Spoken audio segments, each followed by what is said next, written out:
Hi everyone, Dr. Jenny Sue here. So I understand you want to investigate how a pumpkin decomposes. I think that's a great question, especially at this time of year to investigate. So you're going to need to go get a pumpkin. Yeah, and so then with the help of an adult, you're going to need to carve this pumpkin and make sure you take the seeds out of it. And if you want to, save those seeds because you can grow them later. But go ahead, carve your pumpkin and then place it somewhere outside in the garden, wherever you want to place it. I might place it somewhere that you know that it might be a little undisturbed because I think you're more likely to get some great visitors to your pumpkin. Now, down below, there is a link that'll take you to a reading of this book.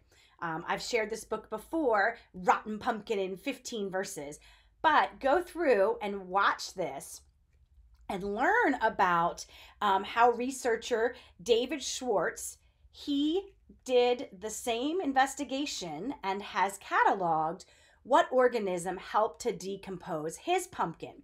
So what we're going to do in this investigation is we're going to also see what organisms do we find on our pumpkin in the decomposition process. Now, again, down below, there's a link that will take you to a site that you can get this observation recording sheet. And so you need to go and download this. And then for the next couple of weeks, what you're going to do is you're just going to look to see if you see evidence of any of these organisms as your pumpkin is decomposing.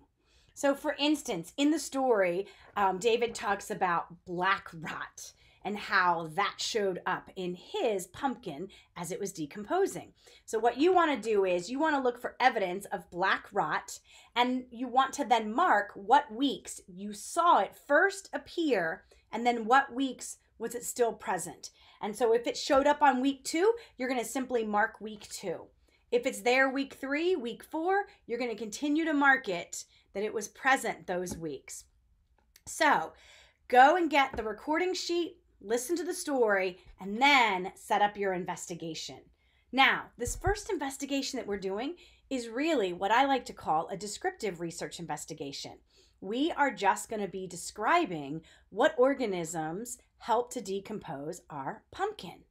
Now, what if we wanted to do an experiment where we became the researchers and we got to manipulate the variable that was being tested? Super simple to come up with an experiment. We just simply say, what could I change about my pumpkin that might make a difference in terms of how it decomposes? And so I'm going to go through and I'm going to brainstorm all of the things I could change about my pumpkin. For instance, what if I get another pumpkin and I don't carve that pumpkin and I carve another pumpkin? Which one will decompose? Will the carved one decompose faster, or will the one that's not cut decompose? I could also change the location that I put my pumpkins. So maybe I put one under a shade tree and maybe one is in direct sunlight. So think about all the different ways you could change your pumpkin. Those are your independent variable, but you just pick one. So you just pick one variable that you want to change. So as the investigator, you're going to vary that. That's a great way to remember that it's your independent variable. And then what we need to say is, well, if I choose to change the location of where my pumpkin is placed, what could I observe or measure that might tell me that makes a difference? Go back to what you observed in your descriptive research. Maybe it's the time of when you saw those organisms show up. So maybe that's what you observe. So then your investigation question becomes, what is the effect of changing the placement, location of a pumpkin in relation to how it decomposes? Maybe I'm going to look at, is it faster or is it slower? So that's how you come up with a scientific experiment based off something that you've learned. So go set up your descriptive research project. First of all, looking at what organisms helped your pumpkin to dissolve.